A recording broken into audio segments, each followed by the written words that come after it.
Hello students, in today's video lesson we are moving forward in the lesson that is reflection and refraction of light. So in the last video lesson we studied about we started a new topic of spherical mirrors. We defined the two type of mirror. One of them is known as concave mirror and another type of spherical mirror is convex mirror.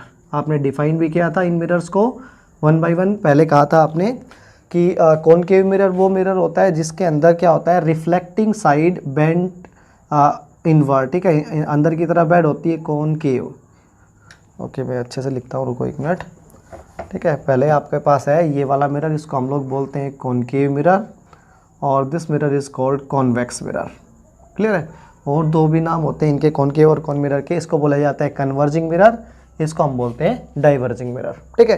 तो आज हम लोग spherical mirrors के बारे में कुछ basic terminology सीखेंगे. Terminology का मतलब क्या हो गया, जैसे हमने लाइट वाला चैप्टर स्टार्ट किया था तो हमने पढ़ा था सोर्स ऑफ लाइट क्या होते हैं, मीडियम क्या होता है, रे ऑफ लाइट क्या होती है, बीम ऑफ लाइट क्या होती है, पेंसिल ऑफ लाइट क्या होती है.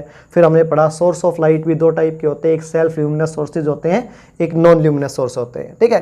तो ऐसा ही हम लोग सबसे पहले स्फेरिकल मिरर्स के बारे में स्टडी करने से पहले कुछ बेसिक टर्मिनोलॉजी पढ़ते हैं. मतलब कुछ ऐसे वर्ड्स पढ़ेंगे या सेंटेंस पढ़ेंगे जो बार बार इस चैप्टर के अंदर स्फेरिकल मिरर्स में क्या होंगे, रिवाइज होंगे. और वो ना सिर्फ स्फेरिकल मिरर्स में रिवाइज होंगे बल्कि वो आपके स्फेरिकल लेंस के अंदर भी रिवाइज होंगे. मतलब जब लेंस के बारे में हम स्टडी करेंगे तो लेंस के अंदर भी पढ़ेंगे. ठीक है. तो ये सारी टर्मिनोलॉजी मैं आपको एक मिरर के ऊपर बता रहा हूँ. लेट वी से इधर मैं बना देता हूँ एक कॉनकेव मिरर बना देता हूँ यहाँ पे. ऐसे आप मैंने एक क्या बना दिया, कॉनकेव मिरर बना दिया. ठीक है. कैसे डिफाइन करते हो आप, बोलते हो concave mirror is that mirror in which reflecting side, ठीक है, जिसकी रिफ्लेक्टिंग साइड क्या होती है, toward the centre of curvature of the mirror होती है. तो देखो आपने मिरर को कैसे डिफाइन किया था कि जो स्फेरिकल मिरर्स होते हैं वो एक होलो ग्लास स्फीयर, ऐसे एक होलो ग्लास स्फीयर होता है, उसका एक पार्ट होती है. ठीक है. तो आप लोग जैसे देख पा रहे हो यहाँ ए से बी तक, ठीक है, ये कंप्लीट एक स्फीयर था जो डॉटेड मैंने बनाया है. इसका एक छोटा सा ये ब्लैक वाला पोर्शन है, ये एक पार्ट है. तो ये पार्ट ऑफ मिरर क्या कहलाता है, कॉनकेव मिरर कहलाता है. ठीक है. आप तो डिफाइन करोगे कॉनकेव मिरर के अंदर reflecting side centre of the hollow sphere, उस होलो स्फीयर के सेंटर की तरफ रहता है. क्लियर है. तो सबसे पहले हम लोग पहली टर्म डिफाइन कर रहे हैं. The first terminology of spherical mirror is centre of curvature. मैं यहाँ पे लिखते जाता हूँ और डिफाइन करता जाऊँगा. सेंटर ऑफ कर्वेचर क्या होती है समझते हैं. देखो सेंटर ऑफ कर्वेचर को सी पॉइंट से क्या करते हैं, डिनोट करते हैं. ठीक है. कि डिफाइन कैसे करेंगे, the centre of curvature of a spherical mirror. इस स्फेरिकल मिरर का सेंटर ऑफ कर्वेचर क्या होता है, is the centre of hollow sphere of glass of which spherical mirror is a part. देखो ये कंप्लीट होलो स्फीयर है ना, इसी का ही सेंटर है ना, वो क्या कहलाता है, सेंटर ऑफ कर्वेचर कहलाता है. सेंटर ऑफ कर्वेचर को सी लेटर से हम लोग क्या करते हैं, डिनोट करते हैं. ठीक है. यहाँ तो मैंने बनाया कौन सा मिरर है, ये आपके पास कॉनकेव मिरर है. अगर मैं ऐसा कैसा डायग्राम कॉन्वेक्स मिरर के लिए बनाता तो कॉन्वेक्स मिरर के लिए क्या होता है, देखो पहले तो मैं क्या बना देता हूँ, पहले मैं एक होलो स्फीयर बना देता हूँ. लेट वी से मैंने एक होलो स्फीयर बना दिया ऐसे. ठीक है. उस होलो स्फीयर का छोटा सा पार्ट कंसीडर कर लिया मैंने, यहाँ से यहाँ तक का पार्ट कंसीडर कर दिया. और इनर सरफेस है उसको मैंने रफ सरफेस बना दिया और आउटर सरफेस है उसको हमने क्या बना दिया, आपकी रिफ्लेक्टिंग सरफेस. तो ये जो मिरर हो गया, इस मिरर को हम लोग बोलेंगे यहाँ से यहाँ तक, ए बी पार्ट इसमें भी दिखा देता हूँ. ए से बी वाला पोर्शन है ना, इसको कहा जाएगा कॉन्वेक्स मिरर बोला जाएगा. ठीक है. तो डिफाइन कैसे करें, कॉन्वेक्स मिरर का centre of curvature, the centre of curvature for convex mirror is beyond the mirror, mirror के पीछे होता है. और जो centre of curvature concave mirror के होता है के लिए in front of the reflecting side होता है. ठीक है. तो ये जो मैं क्रॉस करता हूँ ना, छोटे छोटे ऐसे रफ पोर्शन बनाता हूँ, रफ पोर्शन अगर सेंटर ऑफ कर्वेचर की तरफ हो तो उसको कॉन्वेक्स मिरर बोलते हैं. और अगर रफ पोर्शन कोन के सेंटर ऑफ कर्वेचर से दूर हो तो उसको क्या कहा जाता है, कॉनकेव मिरर बोला जाता है. ठीक है. तो पहली टर्मिनोलॉजी मैंने डिफाइन की, सेंटर ऑफ कर्वेचर. नेक्स्ट हम डिफाइन कर रहे हैं what is pole of the mirror. ठीक है. पोल ऑफ द मिरर को पी पॉइंट से क्या करते हैं, डिनोट करते हैं. कैसे डिफाइन करेंगे, the pole of a spherical mirror is the centre of mirror. देखो अब ये कंप्लीट तो था, इस कंप्लीट को तो हम बोल रहे हैं hollow spherical glass. Hollow spherical glass था ये आपका. इस होलो स्फेरिकल ग्लास का एक साइड छोटा सा पोर्शन पेंट करके हमने मिरर बनाया. एक बार वो मिरर कॉनकेव बना, एक बार क्या बना, कॉन्वेक्स बना। ठीक है, अब जो मिरर बन गया, मिरर वाला पार्ट क्या है, ये ए बी मिरर वाला पार्ट है। इस मिरर वाले पार्ट का सेंटर है ना, वो क्या कहलाता है, पोल कहलाता है। तो यहाँ इसका पोल हो जाएगा। ठीक है, तो पोल क्या हो गया, pole is the point of centre of the mirror. ठीक है, देखो centre of hollow sphere glass कहलाता है सेंटर ऑफ कर्वेचर, और मिरर का सेंटर है ना, वो कहलाता है पोल ऑफ द मिरर। ठीक है, तो ये पोल ऑफ द मिरर हो गया। ठीक है, ओके। मैं कॉन्वेक्स मिरर को यहाँ से हटा रहा हूँ, कॉनकेव के ऊपर सारे डिफरेंशियल समझा रहा हूँ, सुनते जाना। उसके बाद है आपके पास radius of curvature. Third terminology is radius of curvature. ठीक है, radius of curvature.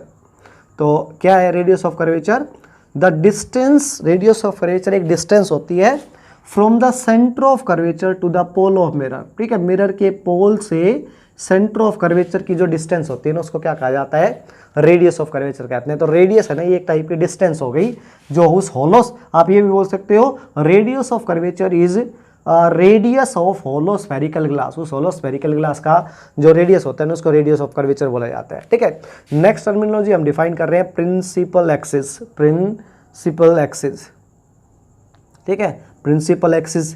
Principal axis क्या हो गया, देखो principal axis is a straight line passing through the centre of curvature and pole of the mirror on both side of the mirror. देखो अगर मैं एक स्ट्रेट लाइन ऐसे ड्रॉ कर देता हूँ, and if that straight line is passing through the centre of curvature as well as pole of the mirror on both side of the mirror. ठीक है, तो इस लाइन को हम लोग क्या बोलते हैं, प्रिंसिपल एक्सिस बोला जाता है। इसको ऐसे एरो करके हम लोग कर देते हैं, दिस इज प्रिंसिपल एक्सिस। ठीक है, और लास्ट आपकी टर्मिनोलॉजी इसके अंदर पढ़ रहे हैं, what is aperture of the mirror, APERTURE, aperture. ठीक है, और स्पेशली हम लोग यहाँ पे अपर्चर कौन सा कंसिडर कर रहे हैं, लीनियर। दो टाइप के अपर्चर होते हैं, एक होता है लीनियर अपर्चर, एक होता है एंगुलर अपर्चर। ठीक है, तो दोनों बताऊंगा, ध्यान से सुनना। एंगुलर अपर्चर, ठीक है, अपर्चर वर्ड का मतलब एक्चुअली में क्या होता है, अपर्चर एक टाइप का डायमीटर होता है। तो आप ये भी बोल सकते हो the aperture of a spherical mirror is the diameter of reflecting surface. अब ये जो कॉनकेव मिरर था, इसमें रिफ्लेक्टिंग सरफेस कहाँ से स्टार्ट होती है, ए पॉइंट से स्टार्ट होती है, और रिफ्लेक्टिंग सरफेस कहाँ एंड हो जाती है, बी पॉइंट तक। तो ए से बी पॉइंट की जो एक स्ट्रेट लाइन डिस्टेंस है ना, जिसको मैं डॉटेड दिखा रहा हूँ, इस स्ट्रेट लाइन डिस्टेंस को क्या कहा जाता है, अपर्चर ऑफ द मिरर बोलते हैं हम लोग। ठीक है, तो ये जो अपर्चर आपने स्ट्रेट लाइन में कहा है, इसको कहेंगे हम लोग linear aperture. This is called linear aperture of mirror. ठीक है, और जो ये ए पॉइंट, ठीक है, और बी पॉइंट को अगर मैं सेंटर ऑफ कर्वेचर से ज्वाइन कर दूं, तो ए बी पॉइंट को अगर सेंटर ऑफ कर्वेचर से ज्वाइन करके ये बीच में जो एंगल बना है, मान लेते इस एंगल को मैं अल्फा से डिनोट कर देता हूं, तो ये एंगल कहलाएगा आपका कौन सा, एंगुलर अपर्चर। ठीक है, तो दोनों अलग अलग है। 10th क्लास के अंदर ज़्यादा कौन सा कंसिडर किया जाएगा, आपका एंगुलर अपर्चर नहीं, लीनियर अपर्चर ज़्यादा कंसिडर किया जाएगा। तो आप डिफाइन कैसे करोगे, the linear aperture of a spherical mirror is the diameter of reflecting surface of the mirror. ठीक है, रिफ्लेक्टिंग सरफेस होती है ना, उसका डायमीटर क्या कहलाता है, अपर्चर ऑफ द मिरर कहलाता है। क्लियर है, तो पांचों को एक बार दोबारा से रिकैप कर देते हैं। फर्स्ट था आपके पास centre of curvature, centre of curvature हो गया centre of hollow spherical glass. ठीक है, सेकंड था आपके पास पोल, पोल था centre of reflecting portion of the hollow spherical glass. ठीक है, होलो स्फेरिकल ग्लास है ना, उसका रिफ्लेक्टिंग पोर्शन का सेंटर है ना, वो क्या कहलाता है, पोल कहलाता है। पी पॉइंट से डिनोट करते हैं। थर्ड है radius of curvature, radius of curvature is the distance from the centre of curvature to the pole of the mirror. Clear है, डिस्टेंस है। Principal axis is a straight line passing through the centre of curvature as well as pole of the mirror. ठीक है, in horizontal direction, ऐसे जो कोई straight line पास कर रही। Aperture क्या हो गया, aperture, linear aperture is the diameter of reflecting surface of the mirror, उसको हम क्या बोलते हैं, अपर्चर ऑफ द मिरर बोलते हैं। ठीक है, कुछ और टर्मिनोलॉजी है वो हम स्टडी कर रहे हैं, देखो आगे बढ़ते हैं। लेकिन एक बात ध्यान रखना आप लोग कि यहाँ जितने भी मिरर्स हम लोग कंसिडर करेंगे, चाहे वो कॉनकेव मिरर हो चाहे कॉन्वेक्स मिरर हो, उसके अंदर एक नोट डाउन करने वाली चीज है, note that aperture of mirrors, aperture of mirrors will be taken small in this chapter। ठीक है, will be taken small in this unit।